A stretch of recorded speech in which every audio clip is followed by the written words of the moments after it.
be with you all the way to 10 a.m. this morning. That's a long period for you to see this face, isn't it?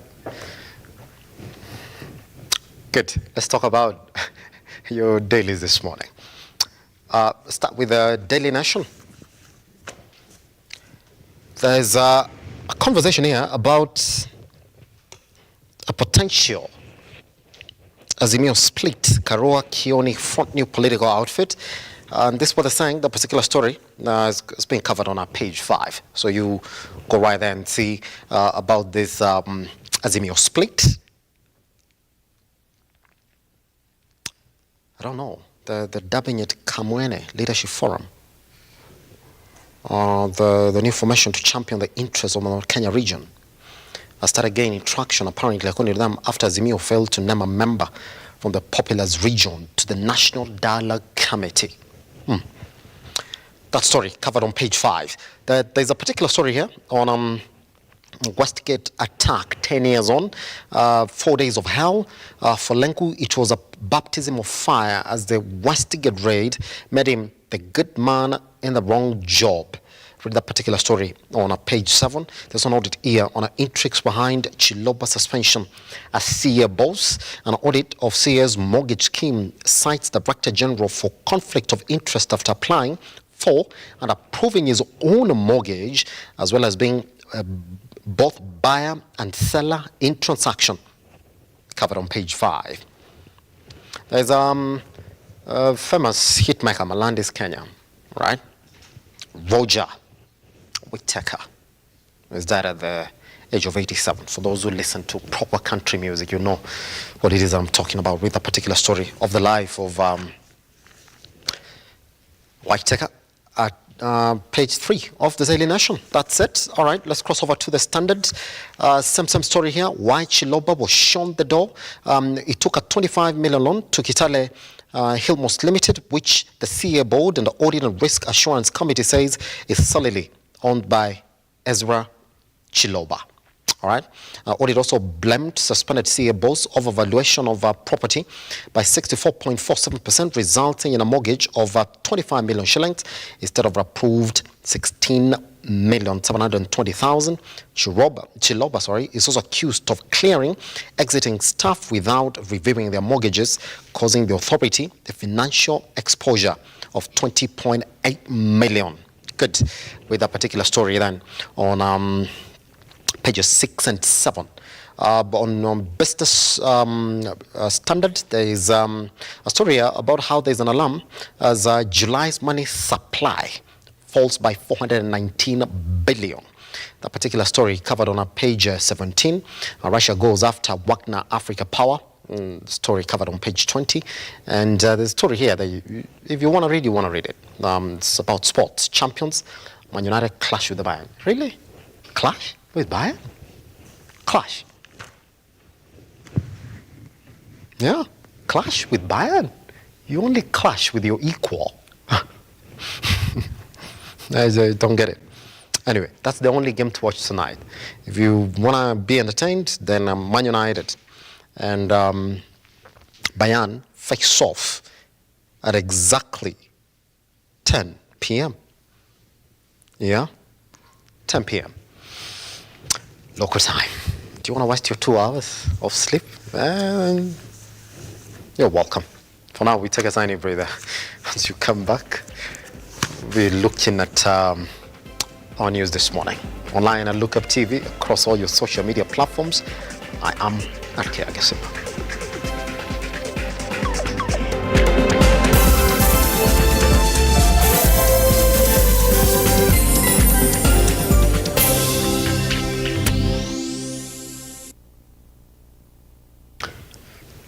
Welcome back. Interior Cabinet Secretary Kithure Kindiki has warned police officers against taking bribes, noting that they will face the full force of the law. Speaking in a Teso North, Busia County yesterday, Kindiki said all national government officials must serve citizens with dedication and courtesy. I continue to state that security officers in Busia County and other parts of the country where organized criminal gangs operate will get a crackdown on the groups and their leaders.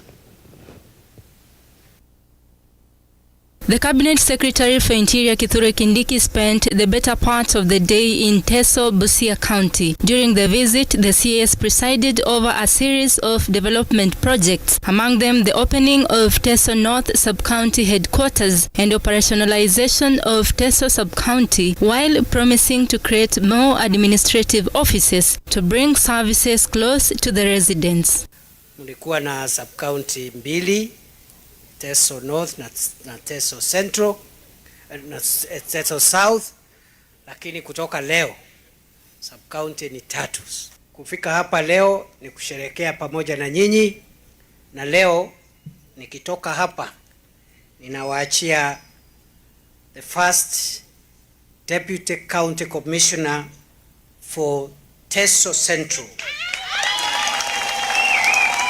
Anaitwa Jack Biso Olare. Addressing security concerns in the area, the CA stated that the government will decisively deal with cross-border security issues in order to enhance trade and peaceful coexistence, while calling upon security agencies in the area to apprehend and prosecute criminal gangs who are responsible for terrorizing residents in the area. I have directed security agencies in Busia and other parts of the country where we are facing lawlessness, hooliganism, and organized gangs of criminals to crack down on those criminals mercilessly and bring them to order.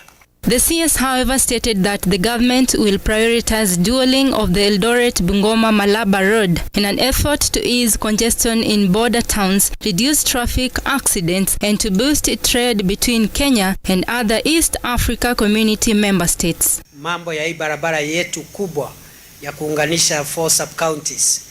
Hii barabara ya kutoka pale Amagoro, Amukura, kwenda mpaka Nambale, kupita mpaka Butula. Kutoka hapa mimi naenda kusukuma hiyo maneno, tukishikana na Mary Emase tutatafuta waziri wa barabara na tutafute rais, tuhakikishe wakati rais anakuja hapa anakuja kutangaza hiyo barabara kuanza kufanya kazi. Kageha, Lookuptv. The judiciary has embarked on a multi-million project to power law courts with solar energy in the wake of increased power outages and prices in the country. Under the program, the courts will use 40 million shillings in the first phase, with the cash devolved to the counties, or the courts, so as to hasten the procurement process. Courts Chief Registrar Ann Amadi has announced that many courts in the country are struggling to success in their activities due to lack of sufficient funds. Ann Amadi has said this during a survey tour to county courts. The objective of this tour being to review the court's performance at the local level. The demands that we have in this station actually apply to all the other stations. We hear more or less the same needs. Go to another station in the afternoon, it will be the same issues. So we have to keep trying just to see how to prioritize. But we promise that we will work together and see what we can do as best we can. The Judicial Service Commission JSC has been complaining about the delay of funding to harness their services, and it is for this reason the judiciary has launched a project worth millions to distribute solar power panels following a continuous power outage that have been sabotaging their operations. We had set about 40 million in this financial year's budget to have solar, to power the courts around the country with solar. And we have also made, we are making plans for the supplementary to ask for about 100 million. But generally, as a commission, the committee of the commission has made the resolve that we should move away from generators to clean energy. So that is the intention. And in order to make it faster, to expedite it and to make it more efficient, we are seeking funds and devolving the procurement of the equipment to the individual courts to be able to source for them. Led by Commissioner Evelyn Olonde, who is the team leader, said that the commission would assist the Naivasha Law Court to set up a child protection unit, as currently they had to rely on Nakuru courts. We are happy to report that at least with the intervention of the county, the court users committee in this county, they have been able to identify a facility that not too far from here, which we have been told needs renovation so that it can be used as a children's holding facility. Additionally, JSC has said that they are in the run to increase judicial services in the villages, including building courts to resolve different cases such as land and environmental disputes. We don't have a GBV court, and we've raised that as a proposal so that we can have those facilities in Naivasha to benefit the people of Naivasha. Ruga Ival, Lookuptv. Ruga Evil. National Assembly Speaker Moses Wetangula has urged members of parliament to take their responsibility seriously and act as elected leaders. Addressing a National Assembly leadership retreat in Mombasa, Wetangula said it had now become apparent that many members of parliament are often absent from parliamentary sessions. Minority Leader Opiyo Wandayi said there is need for measures to be put in place to curb the practice. I want us to be available in the house. Let's leave here from this retreat, re-energized and agreed that when the bell rings for the speaker procession to come into the chamber, at the very least, all commissioners, all chairpersons, all vice chairpersons, all other leaders from the House Business Committee must leave the House so that other members can find you there. Your leadership also carries some trappings, and pay for those trappings by simply being in the House when we need you, so that we can be able to transact business. Because I have done the head count, and the leadership that is here constitutes quorum and beyond. So there should be no reason for us to be having that. Members of Parliament can only have a peace of mind to perform and act effectively and efficiently if their work in the constituency is also running smoothly. We have had issues of operational management of our constituencies on account of resourcing. I'm sure most of you agree with me. I must commend the clerk that the salaries of our employees, the constituency staff, as for now, been fairly prompt. How I wish we would make some improvements to ensure that the operational support is also made to be as strong as possible, so that the two go hand in hand. The Communications Authority of Kenya, CAK, has appointed a Christopher Wambua as the interim CEO following the suspension of CEO Ezra Chiloba yesterday. According to the Special Board Audit and Risk Assurance Committee, investigations conducted on the 8th August this year, Chiloba was found culpable of abuse of office and embezzlement of funds.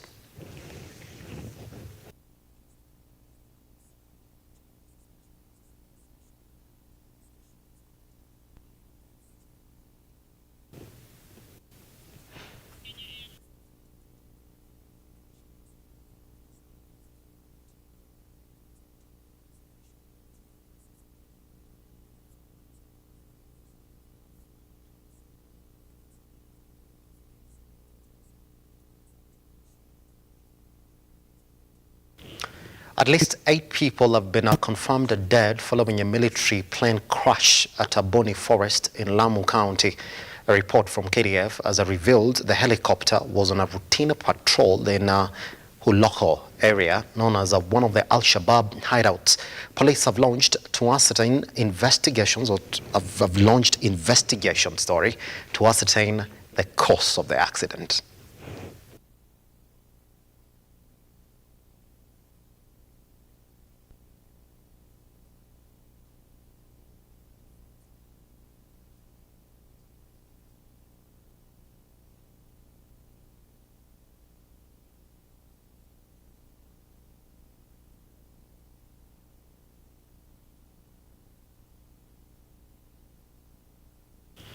Let's move on. Interior Cabinet Secretary Kithure Kindiki has given Kenyans whose passports are lying at the various centers across the country 30 days to collect them.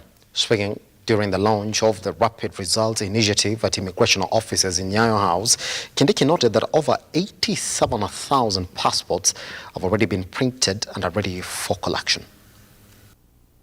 In efforts to tackle passport backlog in the country, Interior CS Kithure Kindiki visited Nyayo House in Nairobi, where he confirmed that the Department of Immigration Services, in conjunction with Internal Affairs Ministry, has managed to reduce the backlog that was around 120,000 3 months ago, and as at now, 87,574 passports are ready for collection.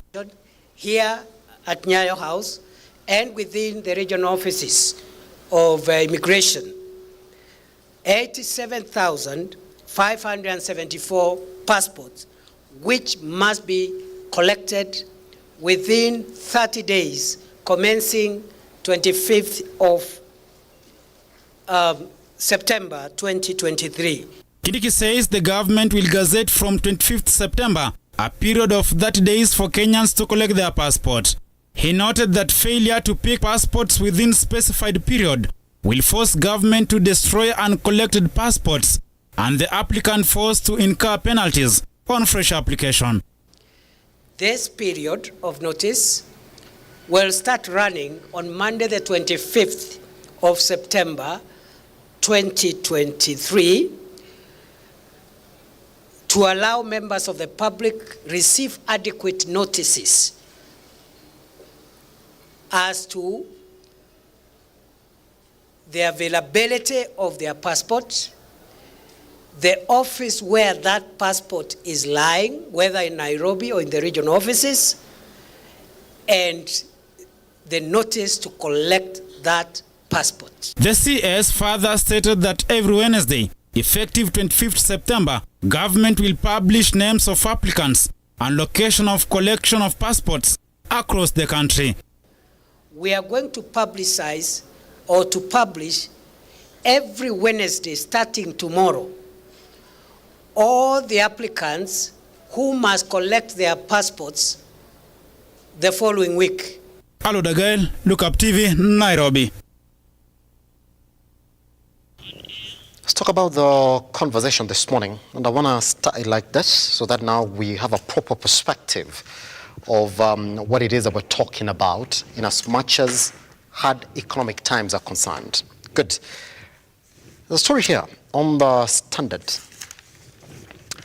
that is an indicator of exactly what's going on in the country in as much as the heat the majority of Kenyans are feeling in this regime of taxations in the country. Trying to get to that page. But before we get there, on the taxation front, that is one the country wants to, or the government essentially wants to get you good. They're saying the majority of EAC member states in the country have adjusted the VAT to 18%. And so they're looking at us and saying, so why not Kenya? See, in our Finance Act 2023, there are proposals in it that were supposed to adjust that VAT to 18% in 2024 as of January. So you have 2 weeks essentially left to make your submissions and recommendations of whether indeed you think that we should adjust our VAT to 18%. Because you only have up to October 6th, and for those who are counting, that is next month, right? Essentially after the first week of next month.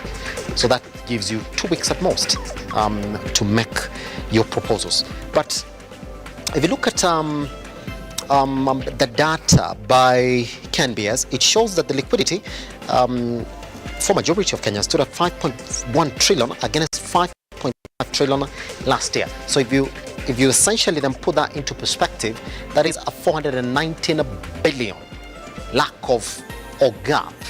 That's what they're saying. The Kenya's money supply fell at fast rate in nearly 2 years in July. A red flag for the battered economy and financial markets. And you don't have money, yeah? 419 billion to be exact.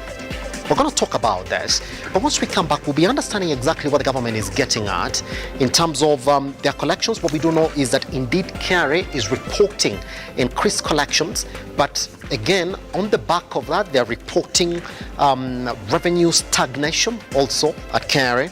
But even as this goes on, our debt essentially has crossed the 10 trillion mark. Now we are now paying, we are now at 10.6 trillion. That as of June, and debt repayment has also risen by 306 billion. Therefore, and this is not stopping the government from borrowing further.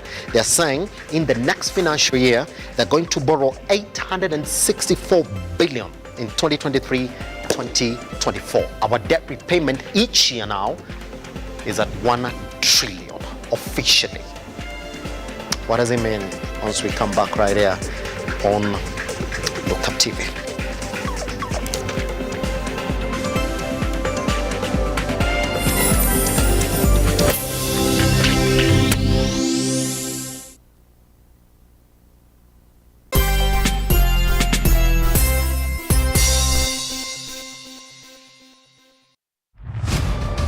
As the night falls, we come to life to bring you a comprehensive broadcast from the numerous events happening across our 47 counties. When it breaks, it matters, and each story is important.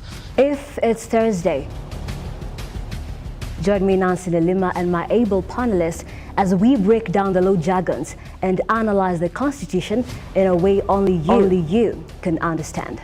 The news cycle never stops, neither does time. We cover each and every sector and present to you factual and accurate occurrences. This is where facts win the day. Join me, Nancy Lima, Ian Keitani, Tuesday, every Wednesday, Thursday, as from 9 p.m. on The Insight, only on Lookuptv.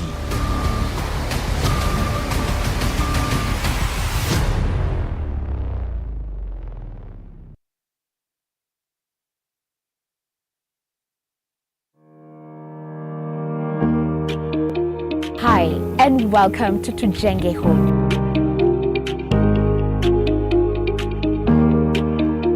Your #1 show when it comes to all things architecture, real estate, property development, interior design.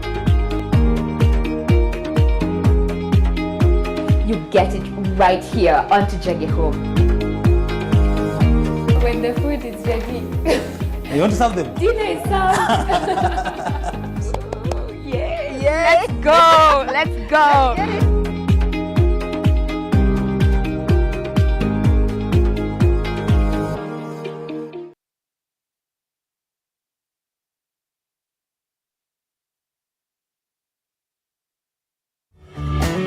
Beautiful, wonderful, glorious. We are having the show that we share entitled Shepherd Voice. I'm waiting for you to get me to Kenya.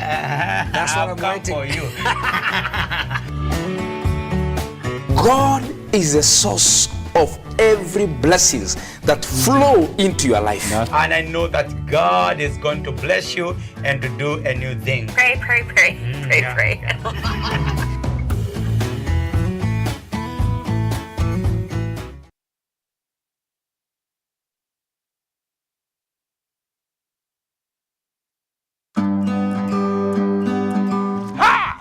Kipindi ni ukulima ni mali na Manjoro. Kumbuka hapa ndipo unajifunza mambo mengi kuhusu ukulima.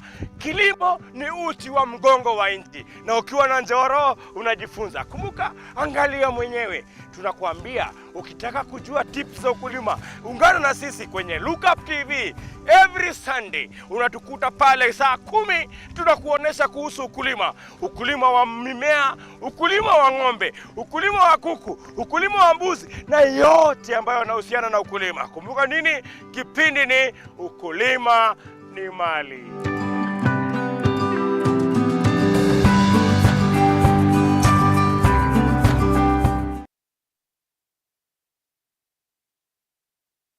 Are you an SME looking for a media partner? Look no more, as Lookuptv got you covered for all your visibility and marketing needs. We at Lookuptv understand your business needs and want to work with you on your marketing journey, giving you solutions that will take you to the next level. Call us today on 0707 572 358 or send an email to sales@lookuptv.co.ke and kickstart this amazing journey. Welcome to Lookup TV, your official SME media partner.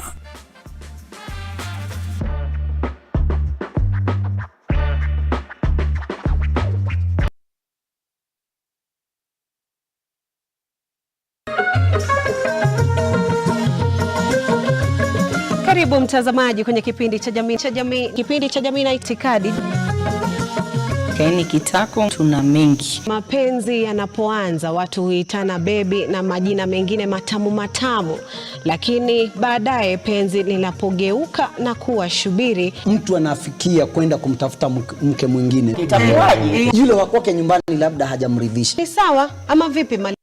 Dadangu, wanaume ni kama maembe. Huyu mwanamume atakuja abadiliki. Mwanaume mwenye wanawake wengi hata katika uchumba, kwenye ndoa ataendelea. Mtu na tabia yake hawachi. Ile umbo la kike likishaanza, kila kitu kishaanza kuwa mahali pake. Ningependa kukuona. Sijaenda mahali ambapo mimi nilisikia mtu ati huyu alikuwa shujaa, alikufa katika mstari wa mbele wa ndoa. Sijawahi sikia mimi.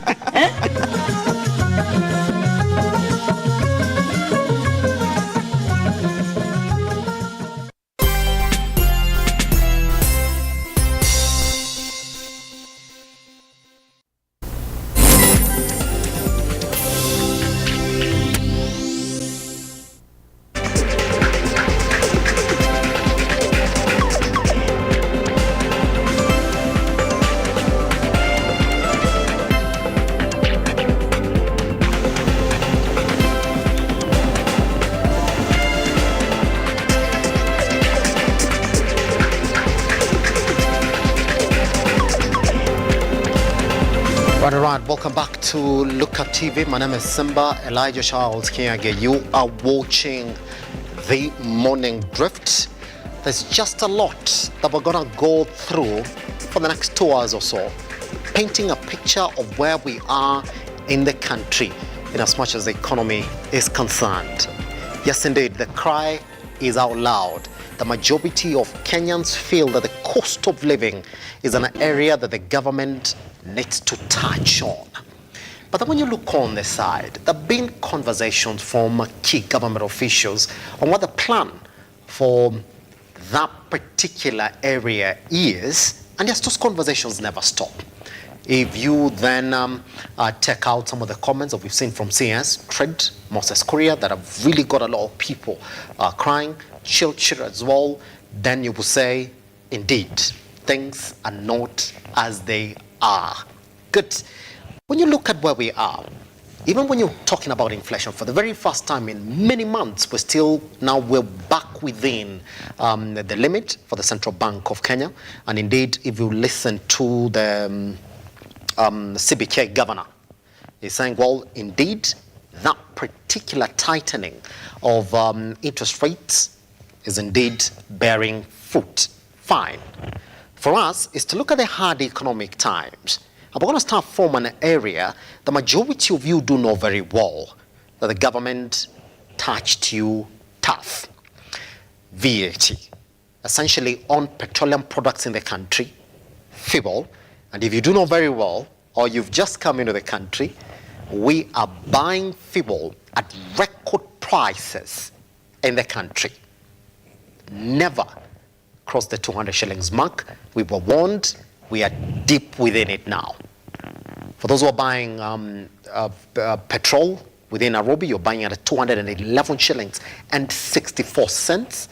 For those who are buying diesel and kerosene, you're also buying it at more than 200 shillings. Kerosene essentially experienced the biggest jump, over 33 shillings in that adjustment. There's also diesel also running in at 200 shillings, 202, depending where you're getting it from. This morning, We're going to look at that, plus many other issues that Kenyans are talking about when it comes to the hard economic times that we are in currently. Let me just take time to introduce the panel that is going to join us shortly. We do expect George Munga Amolo, who is a finance and accountant insurance analyst, to join us shortly. Also, Rafael Matu, who is an economist, in the studio. We have Irina Kimavi, who's the chairperson, UNEPAIR. How are you doing? Doing well. Whew, there's just a lot that we have to go through. And I want to jump in on this particular one for the cost of fuel in the country. It's an area where former presidents have not touched, kept on finding ways to stabilize fuel prices in the country, to the point that we almost ran for a very long time on fuel subsidies. In the Kenya Kwanza government, they came in, they said, well, we'll have to do away with these subsidies. They never completely did away with them, tested the market, partially introduced them. In the second last review before this one, indeed, there were subsidies, despite them wanting us to call it something different. But this time around, they said, close your eyes, go big. Scrap all of them. Let's test and see exactly how the market is going to react. Now, it is 200 plus for every product that you're going to buy. CS Moses Kuria comes in and says, well, get ready. By the time we get to February next year, you're going to be buying at 280 shillings, just shy 300 shillings a litre for all of those products. You like to think that for a government that says the cost of living in this country is a burden for majority of Kenyans, that yes, you can touch the other places, but then when it gets to fuel, which essentially your economy runs in, you will say, maybe this should be the price, but we're going to come in and cushion consumers in the country and the economy, just number one, to promote production, to promote manufacturing, to promote transport, if you want then the cost of living in your country to reduce. Doesn't stop there. In the Finance Act 2023, there are proposals now to adjust our VAT to 18% to reflect what majority states in the EAC block then are also charging for VAT, which is at 18%. And Kenya's up to October 6th to recommend what the government needs to do, because if they do not, then indeed we do expect that it's going to be in effect as from January 2024. Let's begin from there. Subsidy, no subsidy for fuel. Yes, we had a season of subsidy in the last government. Yes. And me representing the fuel retailers, we were not happy by the way the subsidy was carried out. Because apparently the government, when they are saying subsidy, it's as if they have no money to pay. So it's pushing the traders to loan their money to the government at no interest. And therefore what happened, when this government came in, the government owed about 63 billion. They're trying to pay. They had a balance of 45 billion that they paid through bonds that are going to mature in 3 years. Now with that scenario, now we come again and have another subsidy. And still now these marketers are supposed to give the government loan. It is not a loan with interest. The other one, we are being paid with bond. In our business, everything, almost everything is cash. There's nothing like credit. Yes. So now your cash, you don't know when your cash will be paid. So what happened?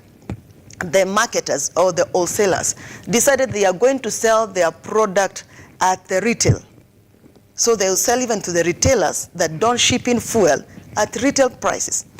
And we said no, because last time we really suffered a lot as the retailers. We said we don't want to suffer again unless the government has another way. And in fact, we have sent a memorandum to the parliament. We have said let there be a law that governs subsidies. If the government is supposed to give subsidies, let us have a definite period of when that money will be paid and how the money will be paid. And for that matter, I think also the government looked at what they are trying to do. Maybe this one was to become a pending bill. And definitely it was coming to paralyze business, because if they would have put subsidy in this cycle, we were ready to down our tools. There's no way you'll be buying at the retail price. You are capped by EPRA. You buy at the same price that you're going to sell at the pump. It does not make sense. So we had simply said, if we continue the subsidy being administered the way it was being administered, we will simply not sell again. So I think the government is between a rock and a hard place. If what we are hearing every day, that there is no money, is true, yes. And therefore as much as they would want to cushion the consumer, there is no money to pay. On the other hand, because of the debt that we have, and the government still have to run, they have to run to institutions like IMF and the World Bank. And definitely, when you cannot be able to pay your loan, you are high risk. It's the same way if you have taken loans from the local banks as a person and are not able to pay. If you try to go and look for them to give you loans, they will give you it with the stiffer terms, yes, high interest rate, because you are risk to them. And because of that risk, the IMF is prescribing what they want us to do for them to give us money. And that's where we are. That's the problem we have. Yes. And for that matter, because the international markets also are not doing very well, almost every country is crying that there is a hike in fuel prices. But the problem with us is that we are like at the end. We are at the wall. So every country, the prices are going up. Our prices also are going up because they are dictated by the international prices. And I think that's why the CS was saying we are looking at prices going up every month. And yes, actually, if nothing happens, that is what is going to happen. Prices will continue going up every month. Yes. Because of the OPEC nations. The OPEC nations have cut their supplies. And this is a problem that started in the year 2020. In the year 2020, they made a lot of losses, you remember, because of the lockdowns. And they were still supplying what they were supposed to supply to our world that was not consuming. So the prices really dipped to negatives, yes, for them. Yes. And it's time now, because now the demand has gone up, because the country has woken up again, the demand is up. Russia, you know, the war between Ukraine and Russia also has caused the demand, the supply to be reduced. So they also said, because so that we can make our money, let us reduce production so that we can make sure that we recover for the seasons that we have gone through. And so many other factors, you know, OPEC is a cartel. Yes. And the fuel rules the world. So that's where we are, a tough position we are in. Let's look at what majority of Kenyans know. Maybe for the sake of somebody looking to understand why the high cost of fuel in the country. That the government now, as it is, takes 79 shillings just in pure taxes. That's not even the levies. 79 shillings in taxes out of a litre of petrol. That when you look at that, you will say then that indeed, if the government decided to cut down on the levies and taxes for a litre of kerosene, of diesel, and of petrol in the country, that they would have a stabilization point in terms of reducing the cost of petrol in the country. But seemingly, the government looks at it and says, well, it's an international problem. But on the basis of cushioning the economy, they still continue to collect the same taxes, where taxes and levies still continue to account for more than a half of the price of a litre of both kerosene and petrol. Is that not where the problem is? Instead of us sitting here and then saying, well, it's an international problem. With 79 shillings at 200, yes, I'm not a defender of the government. Yes. But also, sometimes we should reason. Before we were doing over 50%, the prices were 90 shillings. Right now, it is not 50%, it's below 50%. Yes. But also, I think the government should sit down and rethink how they tax fuel, because we can look at other places to get money. The problem with the government is that the quickest money they can get is from fuel, because fuel will produce money on daily basis, and this money comes real time. So it is just prudent that the government should sit down, reduce the taxes on fuel, and make sure that our cost of production is low. Because if we continue like this, we are going to collapse our whole economy. Fuel is the backbone of the economy. It dictates production, it dictates transport. Everything is around fuel.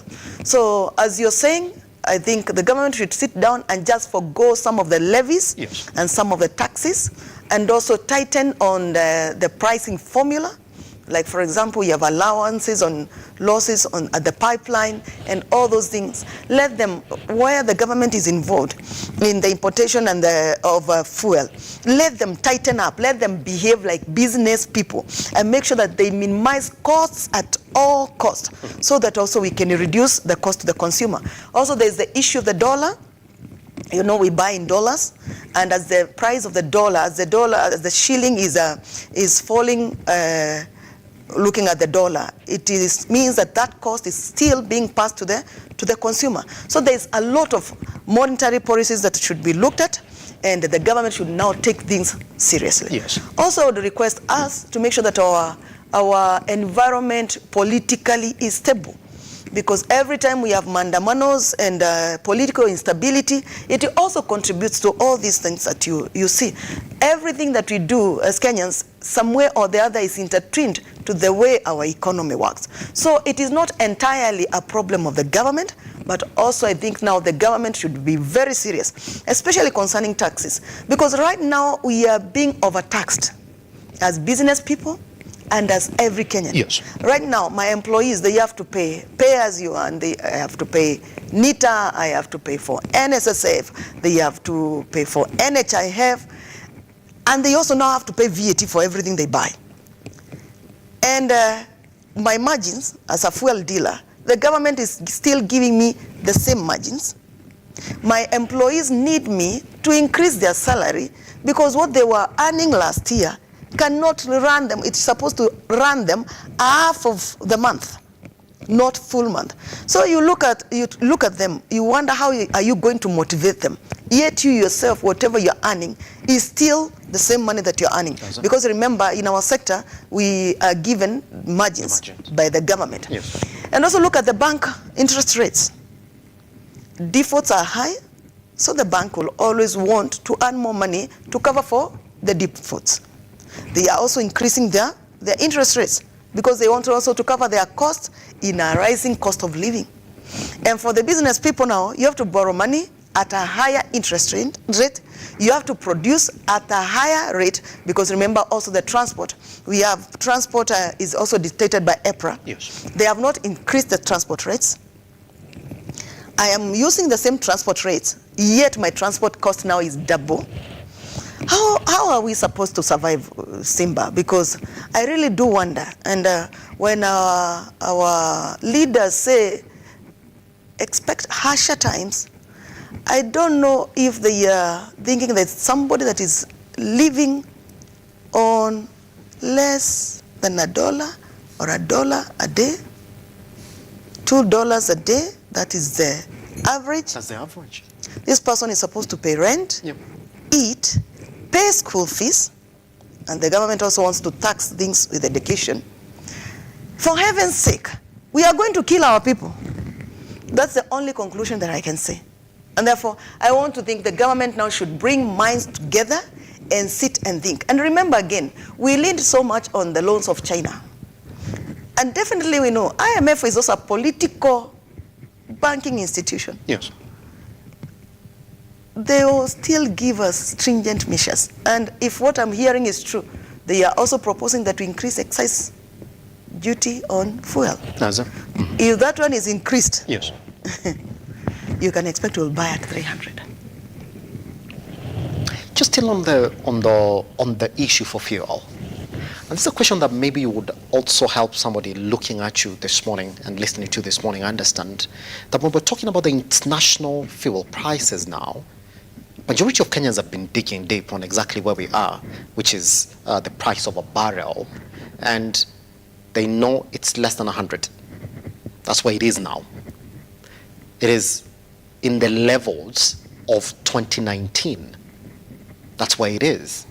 But then when it comes to local fuel prices now, with it being less than 100, last week it was a 94, yesterday it was a 99, That's when Kenyans are also getting told, oh, the international market is the one that is causing these fuel prices to be where they are. Between the dollar, which we know is spiraling out of control in the country, and the price of a barrel of fuel in the international market, where does this disparity come in to the point now we're talking about, well, high fuel prices locally? The dollar is really also contributing. Yes. Remember, the problem of the dollar is not only in our country, it's in many countries. Yes. So with the prices of the dollar going up, and we are purchasing with the dollar. Yes. Remember, the dollar has always been ranging around 120. Now we are talking about 150. It has been 100, 120 for some time there. Now we are talking about 150, going to 160. When you hear the dollar is high, remember that your shilling is losing value. So that's how you are going to purchase high. That's it. Mm-hmm. So as much as we are talking about the international prices, yeah, the international prices are high. Mm-hmm. But the dollar effect is also there. That's it. And remember, when you look at the news in USA also, they have those problems. Yeah, we are in a global recession period. Mm-hmm. But ours is made worse by the kind of debt we have. That's it. And we need to service that debt. This debt, we are paying it with the dollar, which is higher than the rate at which we borrowed it with. So all the money that we are getting, the interest that is on the dollar, yes, is now the money is going there. So whatever we are expecting to pay is not what we are paying in actual shilling. When it is converted to dollar, we are paying more. Yeah. Pretty much. So there's another area here that I also want you to weigh in based on what the government wants to do in 2024 on this particular area for VAT. And maybe you will tell Kenyans on when to expect these margins on the cost of fuel then to start going into their products, because we do know exactly what happens when you touch on the cost of fuel. Also manufacturers, transporters, and every other person then goes in and adjusts their prices just to mirror what's going on in the market. Why would the government at this time, when indeed the prices of fuel are jumping, come in with a recommendation to say, well, as from January 2024, VAT we think should be at 18%. And there's a reason they're giving, that when we look at majority of our peers in the East African community, they are paying 18%. So they ask, why not us? Why not take it to 18%? Do you believe that this will be the right time for the government to come in and say, well, our VAT is at now 18%, meaning that Kenyans again, in January 2024, probably on the 31st, would wake up and get told, the cost of fuel is gone up a couple of shillings because now that VAT for 18% is kicking in. I think that's the worst decision that the government can do. Mm-hmm. And we have a problem in Kenya. Our problem is that we love benchmarking. We'll benchmark from all over and bring policies that fit other countries, forgetting that you have to look at who you're bringing the policies to. You have to look at the local situation. Now, already we are overtaxed. When you add 18%, this burden you're putting on who? Remember, we are taxing almost everything. So you cannot compare ourselves with Tanzania. You cannot compare ourselves with Rwanda. Why? On our other factors, let us say the cost of production. Yeah, we have gone through drought period. We are not even able to feed ourselves. We have to import our food. Maybe not so for Uganda. Maybe they are able to feed themselves. You look at all those factors and you wonder, when you increase the VAT, what do you want to spell to the mwananchi of this country? And remember, again, we have a lot of capital fright. Many companies are relocating because our cost of production is something else. Also, the way the taxman is getting money from the business people, there is no simplicity. That is one canon of taxation. There's no certainty. You started your business knowing if it's fuel business, I'll be paying 80%. All of a sudden it's 16. Before you know it, it's 18. And the margins are still the same, isn't it? Yeah, and nobody will ever, no business person will want to work in a place where every time things are changing. Because a business, you do forecasts, you do strategic planning. But now the government will wake up today, the tax is this. Tomorrow, the tax policy is this. The other day, the tax policy is this. Apart from the taxes, remember we have licenses that we pay. Like in the fuel industry, we pay licenses that are uncountable, more than 13. And you can imagine, Simba, for example, for our trucks, for every county you go, you have to pay for fire license. So if you are carrying fuel from Mombasa to Malaba, going to Uganda, all the counties that you're going to pass, you're going to pay for fire. Now you look at it, you wonder, it's as if we have countries that are called county, and then you have a country called Kenya, and all of them want to siphon from the same Kenyan. And at the end of the day, you'll know what happens in such a situation if the government does not take care. This is where anarchy comes from. Because when people start saying we will not pay, we are going to have so many people in jail that we cannot be able to feed them. Yes. Already, if you read the newspapers, you see the rate of defaults of loans, a lot of auctions. And even these auctions, today even the bankers don't want to auction you because who is coming to buy? That's it. Whatever they are trying to sell, nobody is ready to buy. So the issue of increasing the VAT, I want to ask the one that is proposing it to think twice and thrice, because there are also other costs that come with the issues of tax, like sicknesses. It is a government that caters for the sick. They have to give medicine. It is a public good. Hospitals, it's a public good. Doctors, the government has to pay.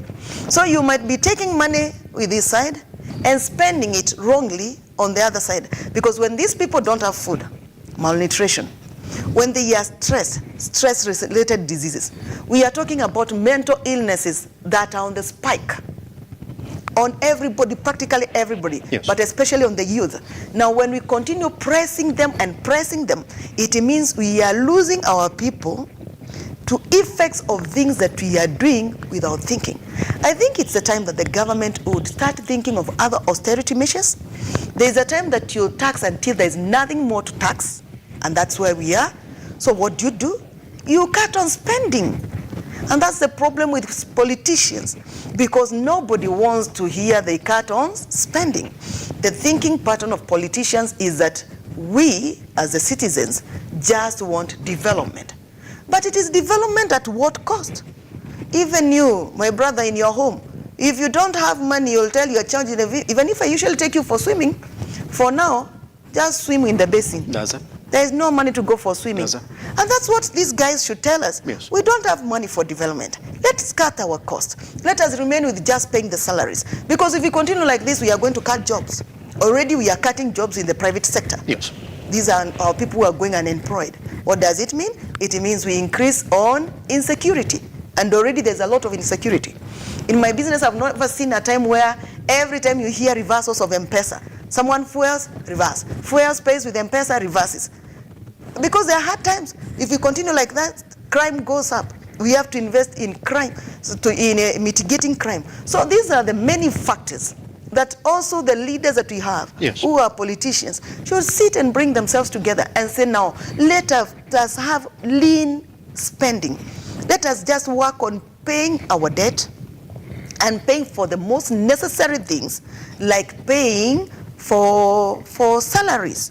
And let us work on a way to restructure our debts and try and pay our debts as fast as possible, so that we can have more headroom. Even if we are borrowing, we are not borrowing at the terms of the giver.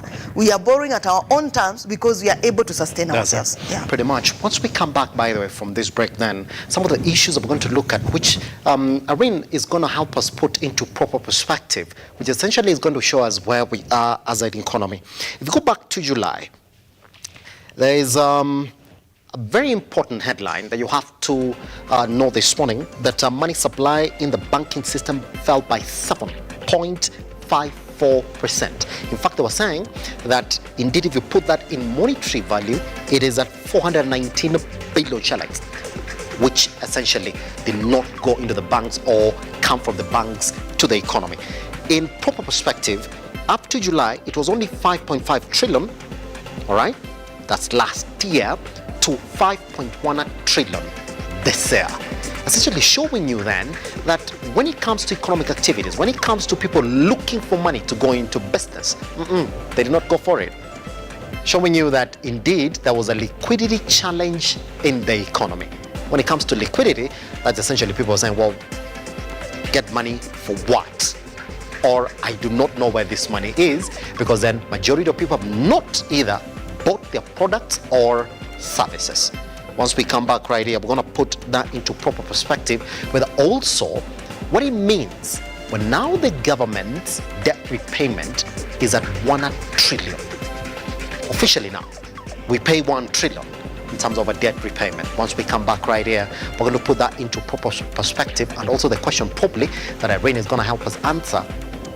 If it's at 211, 209, 202, when are you going to start feeling this in terms of your product adjustments? Once we come back.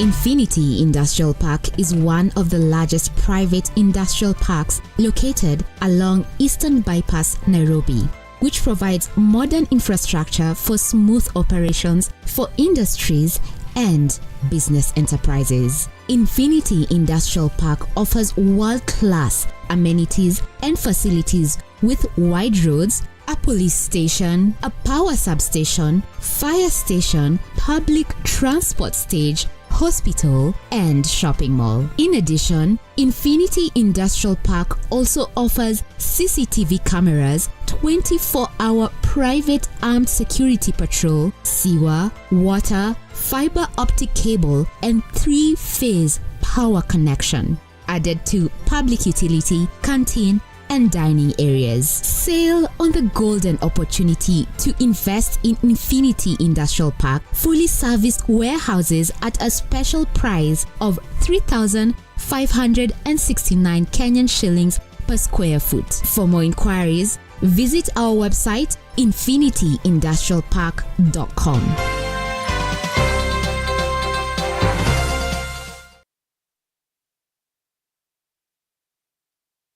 Realize your home ownership dream by investing in Brookvale Tuala, a magnificent prime residential property located in Ongata, Rongai. Brookvale Tuala by Safaricom Investment Cooperative overlooks the majestic Ngong Hills and lies only 24 kilometers from Nairobi CBD. The project boasts of well-serviced plots with a perimeter wall, graded roads, and a borehole. 50 by 100 plots are going for 1.4 million shillings with a flexible payment plan of up to 6 months. To book your plot, call 0729-121212 today. Safaricom Investment Cooperative, the investment partner of choice. Are you an SME looking for a media partner? Look no more, as Lookuptv got you covered for all your visibility and marketing needs. We at Lookuptv understand your business needs and want to work with you on your marketing journey, giving you solutions that will take you to the next level. Call us today on 0707 572 358 or send an email to sales@lookuptv.co.ke and kickstart this amazing journey. Welcome to Lookuptv, your official SME media partner.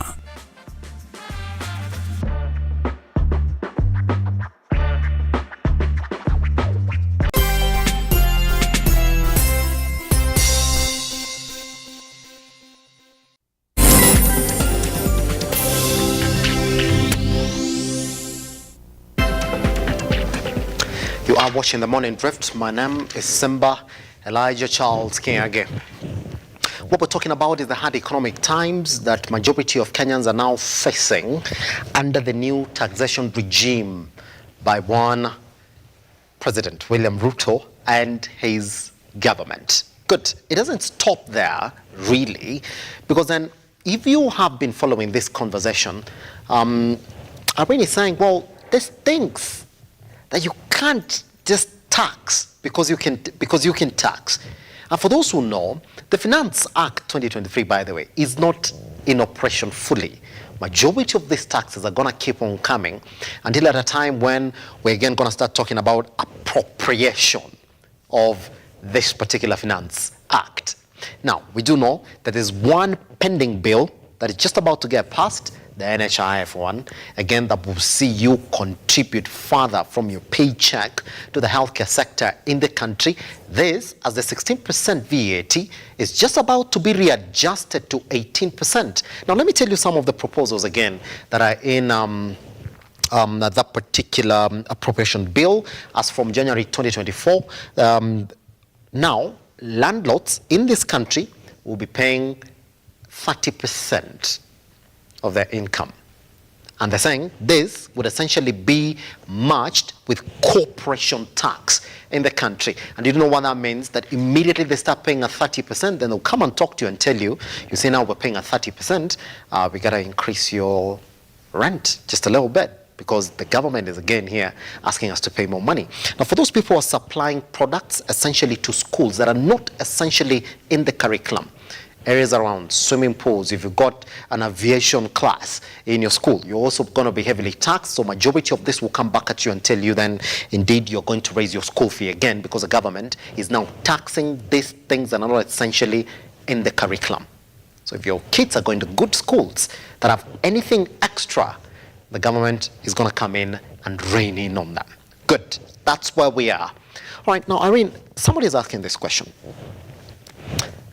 What is the expected impact? Because majority of Kenyans are saying, well, what does it mean when you raise the cost of fuel from 194, from 180, from 160, all the way to above 200?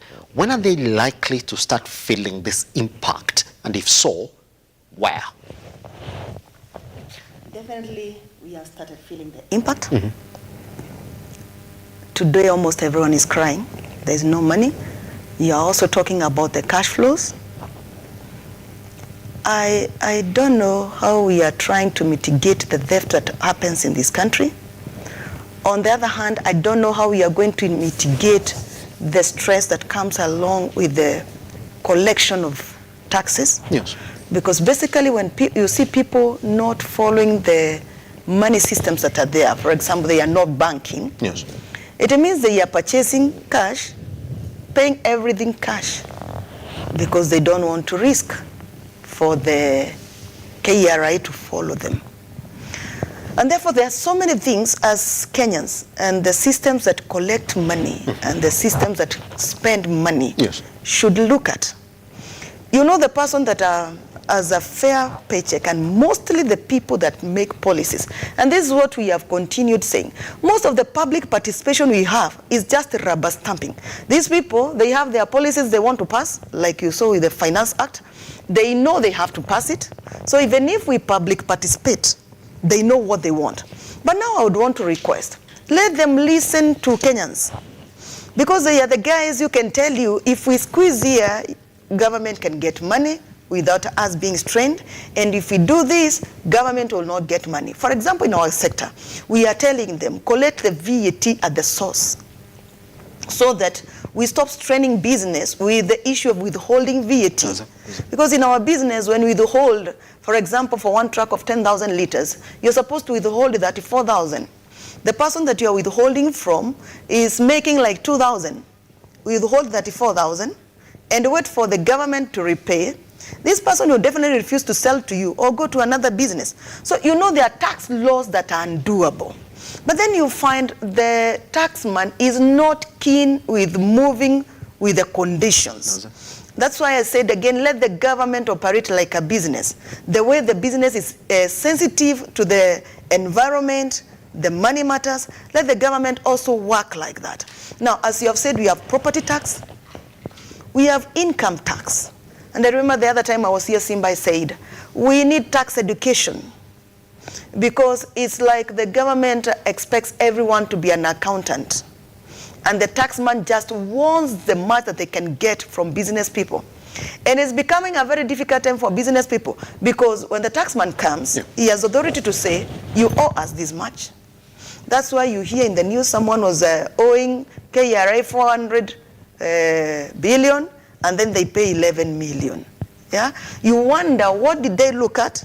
How did they calculate it to come to 11? And that's why I keep saying the calculations of KRA are not 1 + 1 is equals to 2.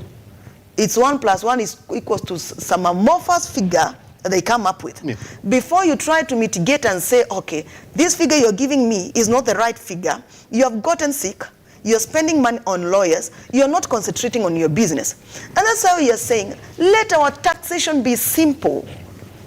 Fuel people are saying, make it simple for us, because paying this VAT is becoming difficult as per the nature of our business. Tax from the source. Not only that, right now we have employed, the government has employed so many people to, they are calling what, the tax assistants or something like that. Yes. They are supposed now to go door to door. You know what that means to a business person? It means terror at your doorstep every day. Because this person that is coming with law. One thing that this person does not understand is that you have to make profit so that you can make something for yourself and something for the government. There is no motivation if all I work for is for the government. And you're bringing me a policeman in the name of a tax officer who has the law that can finish my business, that can take me to jail, who does not understand this business. So as the government is trying to mop up money through taxation, one thing I would request, let them sit with people, because every time we call them, they will say, maybe you don't know how withholding works. We think we should teach you how VAT works. We try to tell them, when you calculate input minus output, on my fuel that I've bought, and I've lost 100 liters along the way, the input, the price you calculated at, my output, which you're expecting is the April price, is not the same because my cost of production has gone up. I lost fuel along the way, which is a norm in our business. So what do? Pick your money from the depot. When I carry my fuel, whether I make losses or I don't make losses, you have already picked your money. And this is going also to be seen even in the market, because in our market, which fluctuates every day, you find the seller will never tell you, I'm selling to you at 100 shillings plus 16% VAT. It's everything put together. They'll say, this is the price. And then you see a small margin, you buy. Like now, we did not have our wholesale cap. We were buying at retail. But the taxman will say, no, our 16% should be intact because this money that is factored in the pricing system. And we're telling them, instead of these pilferages and the stress you'll give us for me to prove to you what I'm saying to you, that this money you want me to give, I never earned it. Please pick it from the top. Use the e-teams. Follow how this tax is going so that whoever is claiming, you can look at the way the fuel has been moving, instead of giving me the money and spending a lot of money to get it from me, because it's also a cost to the government. Yes. And you know what? Another canon of taxation, it should be economical. It should not be affecting the economy. You should not use more money to take tax from the citizen more than the money that they are producing. So I think there's a lot that is amiss. Even as we are taxing more, we are taxing the same people that pay. And the people that don't pay, they know how to evade paying. Taxation is about keeping books. And we have experts who their work is making sure that the books read right. Yes. And no matter what KRA will say they are doing, the only thing that they can do best is tax at the source. This one will remove the compliance costs, and it will make sure that they get bulk, and they don't chase investors from our country. Now, the person that pays, let's say it's Irene, I pay. Because I am paying, I'm the one that they will tax again and again and again. The person that does not pay, the more we increase taxes, the more they learn how to refuse to pay, and they will not pay. For example, the income tax. The other day, the PS for Treasury that was saying they are not going to allow for companies that are making losses, because that is one scapegoat that you do. For income tax, you claim losses. But apparently these people make losses. So what are you going to do to make sure that these people are happy when they are paying their tax to the government? One, when they see the government is wasting, there's no incentive for paying.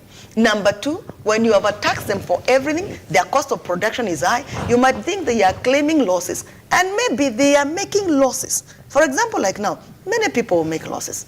You cannot be producing at the level you're producing. Electricity is high, fuel is high, cost of living is high, the property tax has to be paid, rent is high, everything is high. And you're expecting that person at the end of the year to make profit, to also give you 30%. If they made 10,000, they should pay you 3,000. I mean, let us look for other ways. Let us make our country productive. We have the problem of the dollar. Why? Our balance of payment is bad. We import practically everything. And we also Kenyans, we should also think when we are opposing everything. For example, the other day the president said, let us harvest trees. And he had a case in court that said, we can't cut trees. And the government is trying to say we are not cutting trees, we are harvesting. Now, I come from a place where we have forests. We have grown farming in the forests. We know how to take care of those trees because we know they are our livelihood. Today, when the sawmillers try to get the trees from the forest, almost all the trees are spoiled because they are beyond the maturing stage. Okay. What does that mean? Yep. We'll continue importing timber from Congo and other places. We'll continue importing furniture from China, and that still is affecting our balance of payment. So also even the lobby groups, when we are trying to lobby and say we don't want this, let us also be thinking we are not fighting against the government. This government is ours. When we make it impossible for them to operate, yes, what happens to them? What do? They'll still now come back to us with direct taxes like the one we have. What about the arable land that we have? We have a lot of arable land that we can drill wells and farm. But what is happening in the counties is a sorry state. It has become, the counties are employment bureaus and places for people to enrich themselves. And you look at the projects that we come up with, you really wonder. And also again, let's do land demarcation. Yes, yes. So that the arable places that don't have title deeds, people have their title deeds, they can be able to sell. Maybe somebody is a Maasai, they don't know how to farm. But a Kikuyu will farm. Sell to the Kikuyu. The Kikuyu will farm, will get food. We demarcate these lands and stop all the politics that we have around lands. I think also as a people, there's a way we should organize ourselves. And I also think the government should look for a way to market their policies in a polite manner without imposing. Because when you impose to people, they definitely will reject what you bring to them. Pretty much. I want us to go into an area that maybe would help majority of Kenyans also understand this morning in terms of what the government is really trying to get at when it comes to adjusting their VAT and all their tax bans in the country. There's one thing that the president has kept on saying over and over again. It's like, well, we have to pay taxes if indeed we're going to repay our debts. But then there are numbers that are not adding up. So let's look at it this morning. When it comes to debt, our debt servicing costs have crossed the 1 trillion mark in the year to June. So any other person listening is that now we're going to have to pay 1 trillion plus if we're going to start servicing our debts yearly. Good. We continue that if you look at how much then that we have to pay per day to service our debts, the government has to look for 3.16 billion daily that is going into debt servicing. Good. Then it continues that if you look at how much debt repayment rose by to June, it rose by 306 billion. That is a 46% increase. It continues that debt repayment now is at 1.15 trillion. It's not even 1 trillion flat. It keeps on increasing. 1.15 trillion. Our debt now stands at 10.6 trillion. Continues. And there's a report from the Auditor General where she's saying that, well, we need to know, we as Kenyans, that the debt that we are paying on a daily basis is getting used for the projects that it deserves. Guess who said no? Members of Parliament said, no, we don't need to audit. That's fine, just keep on paying your debts.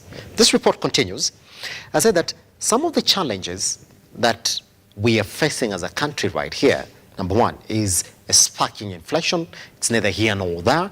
It's for the very first time that it's within the tax band now. But that doesn't stop. Now, despite all this, Irene, just make somebody understand. Treasury has proposed to increase borrowing by 103 billion to borrow 864 billion in the current financial year, that is 2023-2024. So make Kenyans understand this morning. You have a president this side who's saying, well, the previous regime overborrowed. They borrowed to introduce cushion schemes in the country against hunger, against the rising fuel prices. But on the other side, you have a government here, they've been in office for 1 year, they've overseen an increase in debt repayment by 36%, notwithstanding the rise or the falling of the shilling against the dollar. They've also now, within a particular period, said, well, but we're going to borrow more. Us, as this government that is speaking against more borrowing, up to 864 billion in 2023-2024. Somebody said they're not very far away from telling Kenyans that we're going to have to borrow 1 trillion before they walk out of office. In fact, there's a projection that in the financial year 2024-2025, borrowing 1 trillion is not far-fetched. These numbers, how do we make sense of them? Vis-a-vis telling Kenyans, things are bad. But when you look at a government, in terms of their debt conduct, they have more debt appetite. When Kenyans are saying we need to audit this debt and say, well, we're increasing tax because we've got to pay our debt. But when Kenyans say, well, let's audit our debt and see if indeed we are paying for the right project, they say, no, we're not going to audit. This mixed numbers that we're getting here this morning, why do they look like this? You know, I've seen people borrow debt. And when they borrow debt from, let's say, from Equity Bank, they are not able to pay. They go and borrow debt from CDM Bank, pay equity, and you know they'll pay with interest. This one they borrowed from CDN. Now no bank will give them because they have no more collateral. They borrow from a Shylock. They pay the one for CDN. At the end of the day, they have nowhere to borrow, and they have to pay, and they get auctioned. I think that is where we are going as Kenya, because we are borrowed, and we need to keep borrowing to pay what we borrowed, and yet we are not taming our bad manners, because I want to say that we are here because of our bad manners. Where did we spend this money that we borrowed? One of the things that I think is a big problem within the last 10 years of Uhuru Kenyatta is when we are trying to organize our county governments. And I want also to ask, why do we need all the counties we have? Yes. And you hear now the politicians want to increase counties. Who is going to pay for those bills?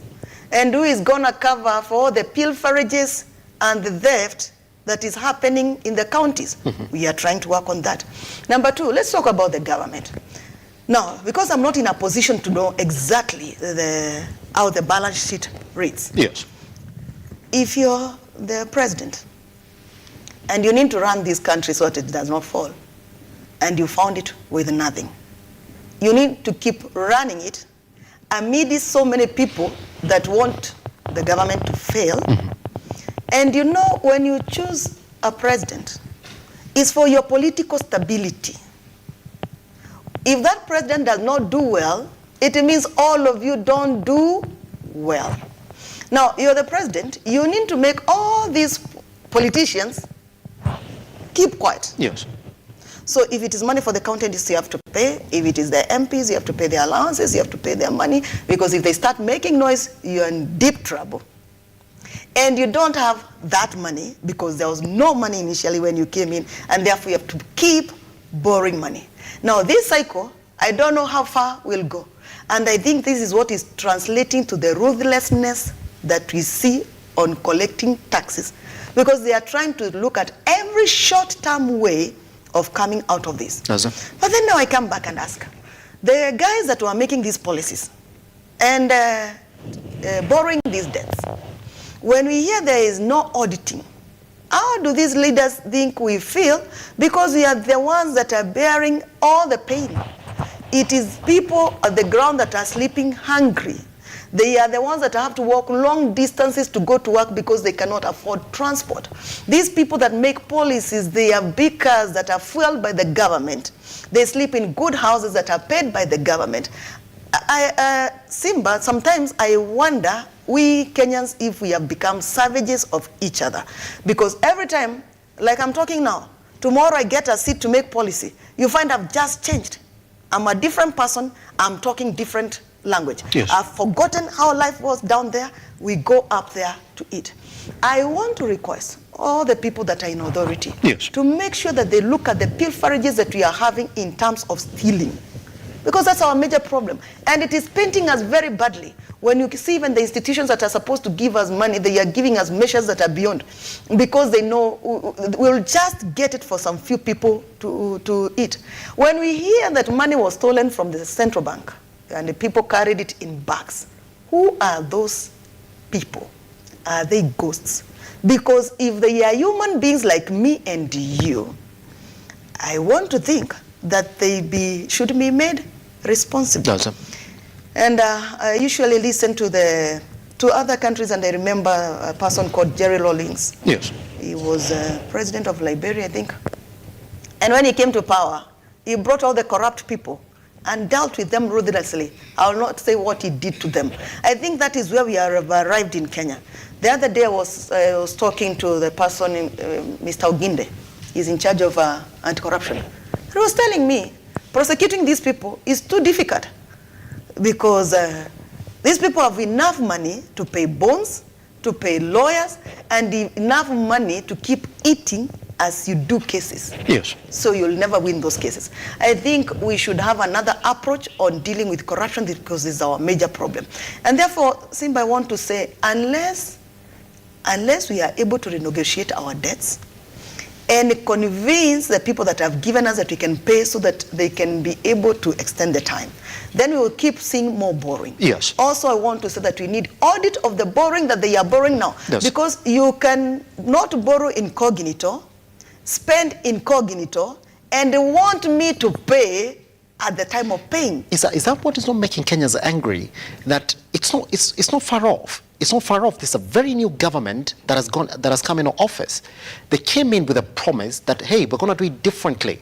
In the first 100 days, we're going to bring down the cost of living, and we do know where we're going. We're not going to borrow that much. We're going to focus on what is here in the country, fight corruption, fight all the cartels in this country, because we do know we have a lot of money to run this country.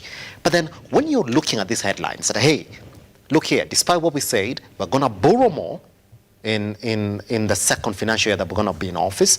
We're going to see to the highest debt repayment increase on a monthly, on a daily basis. And then you turn around to Kenyans and tell them, you see now, because of that, we're going to increase our our tax bonds to repay this debt that we have. When your promise was, come in, reduce on borrowing, reduce on expenditure, reduce on public appointments, so that now we can have a proper wage bill that's not going to make us borrow, you're not doing that. I mean, these numbers are written saying, well, we are not doing that. We're going to keep on doing what the other guys were doing. In fact, we're going to do it even better than them. Is that not what is making Kenyans angry now? That the cost of living issue is going to be a challenge because this particular government has failed to do what they promised that we're going to change. Now, Mr. Simba, the promises of politicians, we choose to believe them or not believe them. Is, for example, a young man trying to marry someone.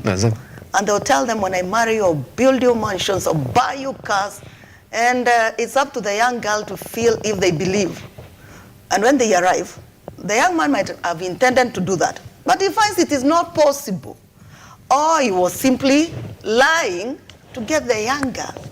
Now, I don't know which is the position of our government, but I also said about the government having a spokesman who can be able to explain to us in a language we understand. Because right now the mood in the country is that the public are very angry.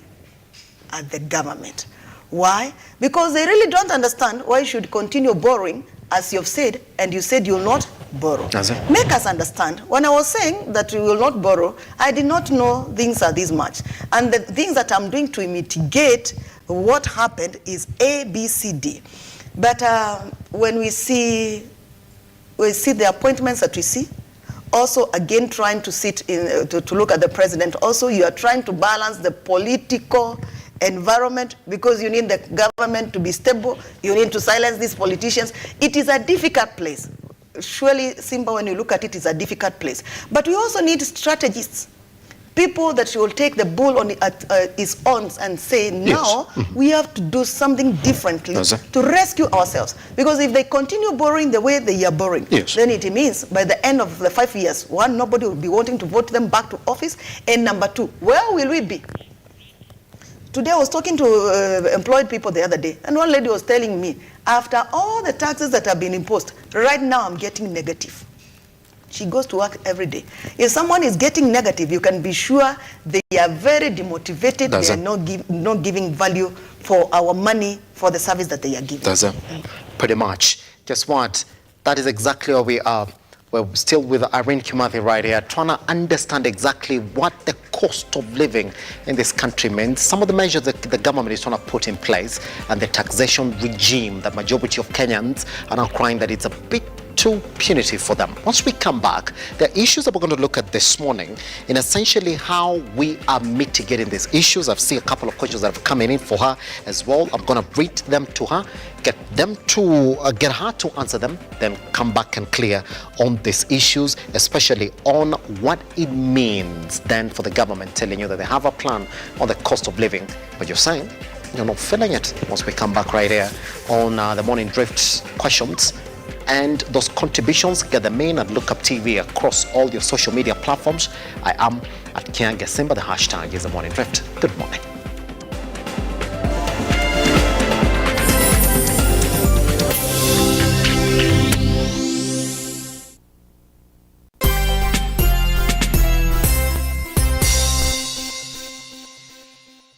Today we are hosting the RUTO Foundation as they do a food distribution to the community. The community involves people from Huruma. Huruma is where we have the home for the aged. So quite a population from the home are getting the gift packs. Most of our children come from Githogoro and Huruma. These are informal settlements. Honestly, these parents have not been working. The number of children that will come to me, even the ones who are not in school, and tell me, Mwalimu, we have not fed for 3-4 days, is quite huge. So this will go a long way. A family that has not fed for 3 days, they will at least get a meal. We also thank RUTO. This is the second time that you're coming, and it always makes a difference. It always makes a difference. Thank you for your help. Together, we are changing lives.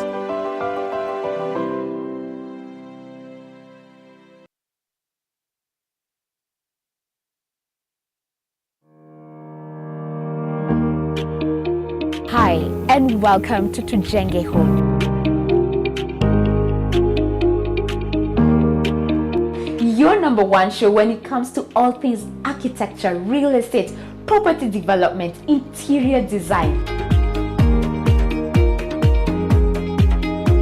You get it right here on Tujenge Home.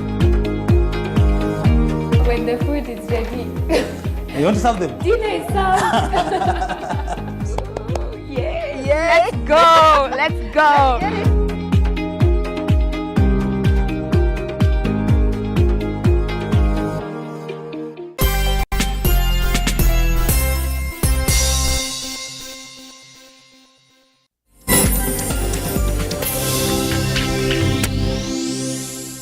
All right, welcome back to the Morning Drift. My name is Simba Elijah Charles Kiage. We are looking at issues around the cost of living.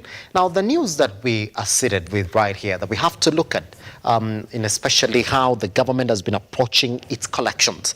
Now, this is what they've realized, that since the new government took over and essentially then introduced these tax bans, and we do know that the Finance Act 2023 is now in full operation. Some proposals are still going to start kicking in as we go on with the year, some of them coming into full effect next year. KRA is saying that indeed they've increased their collections, and that has been seen over the past 2 quarters.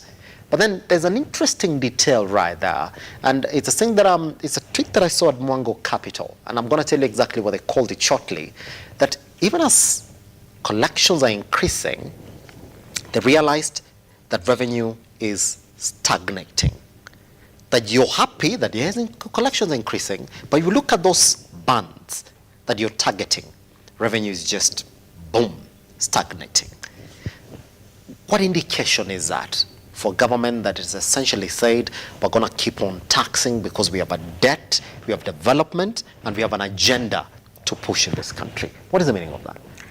It means that they have reached the maximum of what they can be able to collect. Yes.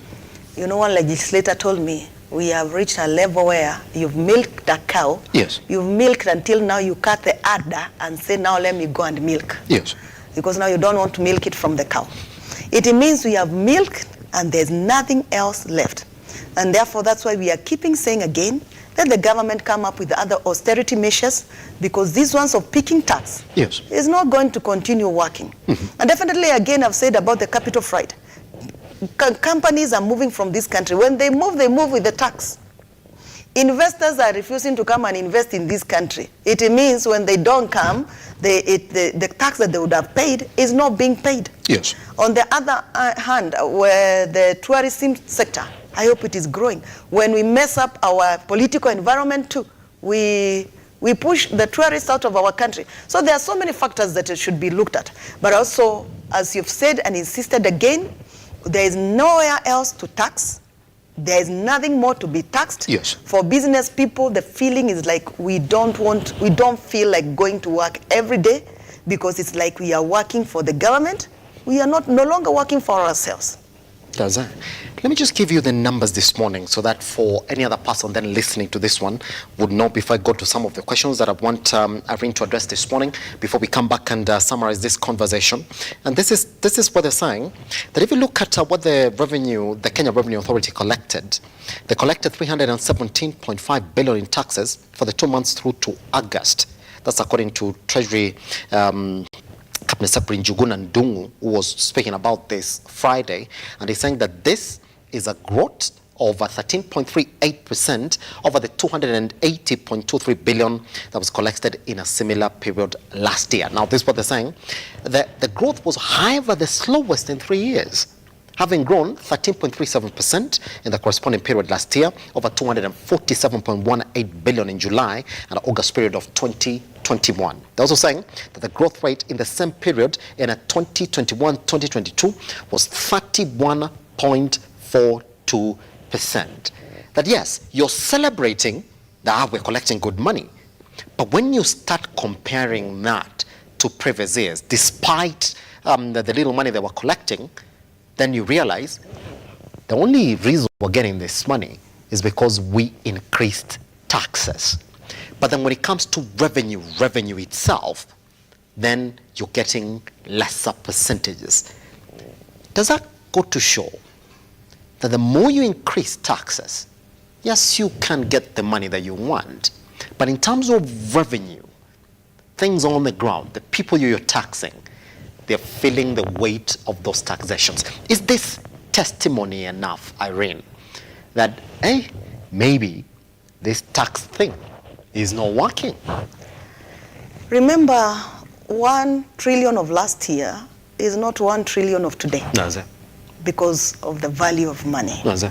The value of money has fallen. So if you are called a millionaire today, the millionaire of today is not the millionaire of 2000. That's true. The millionaire of 2000 had more, was a real millionaire. For today, you can become just a millionaire. And the way we are going, we might find ourselves buying bread with a bag of money. Going to buy bread with a bag of money if we continue like this. Now, on the other hand, when we talked about defaulting of loans, yes, it was to show you that many people are falling out of business, and the people that are in business are the ones that pay taxes. Yes. So when you don't make the business environment conducive, you basically cause these people not to be productive to a level that they can pay taxes. And it means as the government, you also lose on taxes. And that's why I'm saying it is good we now concentrate on other ways of making business flow. And also let us make sure also that other government institutions, as I said before, even the activists, let us support the government. Because if the government fails, we also fail. We make sure that we are making our environment as conducive as possible. And that's what also the taxman should look at. Apart from just picking the money, let them encourage people to grow. That's it. When the taxman comes for the money from us, you know it's like they come with a pistol. That's why you will see people are not taking money to the bank. Others, they will never write receipts. And now KRA has released people to come and check. A lot of stress is going to fall on business people. Yeah. If KRA can sit down with these people, for example, I'm a leader of an association of fuel dealers. We have another association and another association. Sit with us, ask us, we need to collect this kind of money from you. How can we collect it from you? We talk to you, you talk to us. Right now, what we have is the government talking to us. They never let us talk to them. So we talk to them, we tell them, this money you can be able to raise if you do ABCD. And this kind of money you're talking about, unless we do ABCD to make sure that you'll get it. And this other you're talking about, it is not collectible in our sector. If we can approach things like that as if the country belongs to us, and on the other hand, when we pay that money, let us see the value of that money. Where is that money going? And let us also see the government agencies, as I said again, let them deal with corruption. Let us not be singing this thing of corruption, because this is what's killing Kenya and killing Africa. And I usually wonder, what's wrong with Africans? How much money is enough? You'll find people with money in places they have hidden. Just real money. Do they remember there's somebody that is sleeping hungry? So I think also our culture, we should bring ourselves together and tell ourselves, this is our country, we finish it, we have nowhere else to go. And even if Simba today you make money and move to another country, you have left your mother, your grandmother, your sisters, your brothers, your uncles. Let us be responsible leaders. Yes. So basically, as you have said, there is no more place to tax, yes, and let the government know that. There's no more place to tax. Yes. And the more they are pushing us, the more we are getting angrier. Yes. Yeah.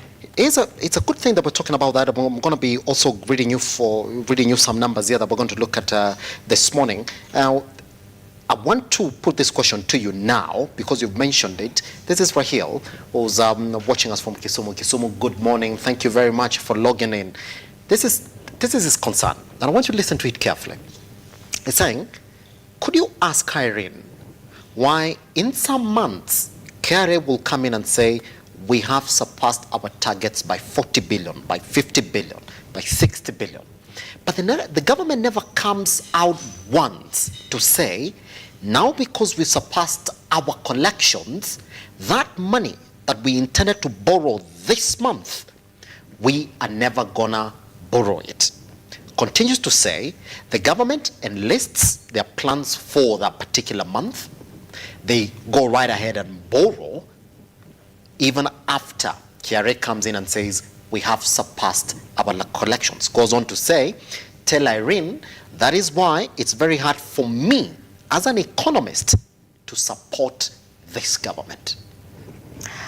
I think this is a problem that has been not only in this government, yes, through the governments. Yes. Because every time they get more, they will not want to say, now we factor in this one in what we want to borrow. And that's why I started by saying, let the government now start running the government as a business with the prudence and being sensitive to everything that happens in the environment. And I think we have strategic planners, we have educated people who can be able to project and say, the way the economy of the world is going, we see things will go like this. Let us tighten here. Let us cover here. Let us do this and this. But what we have is a government of where, as long as the person that is on top is living comfortable, we don't care about other things. So I really do support him. I do support him, but I also want to say, let us bring our issues, try to support the government, because if we scatter it, we will be in deeper troubles. Let us criticize and pray that they hear and support them where we can. but also let them also be sensitive to us as Kenyans. Pretty much. But just before I go to the next question, there's a direct question here that has been put to you on exactly then how Kenyans now are supposed to go about the cost of living. These are the numbers that I want to put to you. Now, if we look at what the plan for President Dr. William RUTO is banking on getting 2.96 trillion to fund his first full year budget in office. I mean, the biggest target ever for KRA. Good.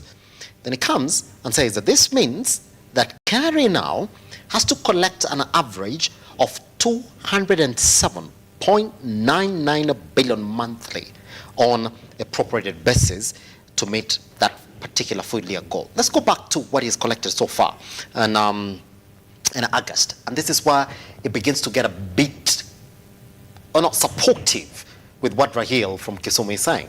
Now, this is what they're saying, that they've collected over 247.18 billion, all right, in July to August period of 2021. That's what they collected. Now, the growth rate in the same period on the financial year was 2021, 2022 was at 1.4%. But let's go to the exact figure. They collected 280.23 billion in a similar period last year. That was during that period. But now, for them this year, they've collected 317.58 billion in taxes. Good. For the 2 months through August this year. So that essentially means that from July to August, they've hit the mark. And they've surpassed it by almost 27 billion shillings. That particularly means that that collection target, even if we're going to go by those by that 1 month, it is still in line. Because they're supposed to collect 290, they're collecting 317. Then you would like to think that somebody somewhere then will say, we have an extra 27 billion. We are right within target. In fact, we're beyond target. Guys, now that particular borrowing band that we have put at 864 billion, for this year, we have extra. It's going to be 840 something now. We collect more in January next year, going by the VAT adjustment from 16 to 18%, our borrowing target, which was at 864, is going to be 864 minus the 2% band for VAT. That never comes out in this government. Not at all. We have a projection that we're going to borrow in 2023, 2024. We come here and increase the VAT to 16%. We say now rental income is going to be at 30%. We say the schools that have swimming pools, that have aviation classes, that have dances and all that are going to get taxed. And then they say, from now, we are targeting 650 billion. But they will never come in and say, because now we've done that, guys, our debt then is going to be a bit less than what we had targeted. Let's put it at 400. They never do that. Simba, as Kenyans, we are good people. We are governable people. Yeah. And even when we are being squeezed, we will still take the heat and keep quiet. I think it's time we now say this pain is becoming too much. Not only me, not only you. Yes. Anyone that has a voice, let them say now, we cannot move like this. Because as long as someone is pushing you and you're able to produce, they'll keep pushing you more. So it's time we say, no, this one is not workable. On the other hand, remember, the poorer people become, they don't even have time to think. Because if you are waking up at 7, you have time to sleep well. Now you have to wake up at 4. You're sleeping at 9, now you have to sleep at 12 to make ends meet. You don't even have time to think, why are these things happening to me? And the more we are continuing, we are making our people poorer by the day. And you know, the more poor people are, the more they'll be happy when you just give them handouts, small money, and they will appreciate because they have a meal for the next meal. I think we should not allow ourselves as Kenyans to go there. And I also think our MPs now should rise to what we send them to the parliament to do. Even if they are not economists, let them sit down now like economists and think on how to make sure that they keep the government on check. And those are very relevant questions that the person that is asking very relevant. How then will we keep paying this tax? Definitely with what they have rolled out, we'll pay more tax, which is okay. But when we pay more tax, then reduce the borrowing. So that you not tell us every time that you're trying to service debt. On the other hand, if our perception is different, because the information we are getting that information from the newspapers. Why don't we have a treasury? Why don't we have a spokesman telling us this is where things are, this is what we are trying to do to mitigate, this is what we are having? But the problem with Kenya, we'll never be transparent. We refuse to be transparent because of our own reasons. And I think that's where we should go. Because we are collapsing. We should not let ourselves collapse because of, as said again, because of the bad habits and the bad manners of before. That's it. Yeah. Pretty much. There's a question from Titus, and I'm going to put it like this. It says, the only thing that concerns me about this government is that they all say that the cost of living is high. Instead of them coming back and pronouncing a salary increment to public service workers, the only thing they're proposing is to tax the reducing margins of salaries in the public service sector. Goes on to say, I would have loved if the president would have come in and said, every public service worker in the country, together with the private sector, would therefore get an increment in their salaries on the side of this taxation. That's not possible because it will be counterproductive. If I increase your salary and then I tax you for it, in the first place, it's not necessary. I don't know how tough things are for the president because I don't know where he sits. But also now, the questions you're hearing again are showing that Kenyans are too angry. They're even too angry to understand. You know, when you make someone sleep hungry 1, 2, 3 days, a hungry man is a very angry man. And this is what the government should read. The mood of the country is not good. Okay, there's a global recession. It's not only our country, there's a global recession. We mismanaged ourselves before the recession because we operated is like the way you can borrow loans, and when just something small goes wrong, then you are done because you borrowed to the end. So we are in that place. But then, again, as I said, let the government speak to us. Let them look for ways to be able to mitigate without pushing Kenyans further. That's it. All right. I've got another question here that is coming from Frank this morning. Thank you very much for talking to us. I said, could you ask Irene the best way for a small business to survive within these high taxation times in the country? Well, you know, being a business person is a science. Surviving in business is a science. Depending on how small is small, as per the writer, you reduce your costs. If you are renting a house that has maybe 10,000, you know, today's a person with a kibanda is making more money than the person that is in a rented premise, because the kibanda person is not paying any rent. But maybe you look at the person who is in a shop and think they are doing better, and you know the tax money will go for that one in a shop. The one in the kibanda is making more because they are not paying any rent, they are not taking any risks, they have no contracts. If people don't come to buy, this person will just move their goods to another place where people are buying. So I think what we should all do as business people is restructuring, reducing our costs of production, which also to the government is not good because it means less expenditure and less money flowing through the economy, and less jobs, because you cut your costs, you reduce the employees, you cut also your cost of borrowing. This is not a very good time for those that borrow to borrow, because the interest rates will continue increasing if the inflation, things continue like this. So you reduce your borrowing and just work on a lean budget to be able to survive. Pretty much. I've got a question here that I also want you to essentially get into. There's somebody saying here, my concern is not on the cost of living. It is on the failed efforts of the government to mitigate it. Then puts in quotes taxes. This is from Tessie. We are together. A high five for that one. We are all feeling like that. Yes. If we are all allowed to write messages, that's what we'll say. The lack of the government trying to mitigate the high cost of living. Look at something like electricity.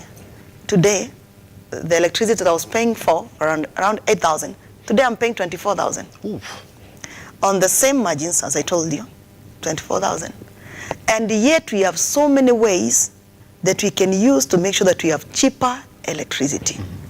When the government starts working on it, it is taking ages and ages because of the interests that are in that sector. So I agree with him. The failure of the government to do things quickly and rise up to the occasion of what is happening and mitigate the high cost of living, yes, it's not going down well with us. Irene, thank you very much for coming. I don't know where the rest of our panel members were. Special apologies from both of them this morning, and they said that they want to seek another time when they can come in the studio and join us for this particular conversations. Now, this is how we end, by the way. Thank you very much for all those who've contributed online and your submissions. We've read through them. Now, here's the thing. Some of the measures that have also raised payroll taxes for workers in the country they're complaining about is for between those earning between 500,000 and 800,000 monthly. Now you're essentially paying a 35% on your pay, and indeed this would also continue until the government tries to figure out how to collect the 290 billion per day, according to the Kenya Cons Administration. Take Irene back to the time that she joined us right here on the Morning Drift, online at Lookuptv, across all your social media platforms. Let's take a break from the stress of the cost of living. Once we come back, let's talk about how you can manage stress at the workplace. Once we come back right here on the Morning Drift. Funny enough that even the cost of living could be also a reason to get stressed at work. Once we come back.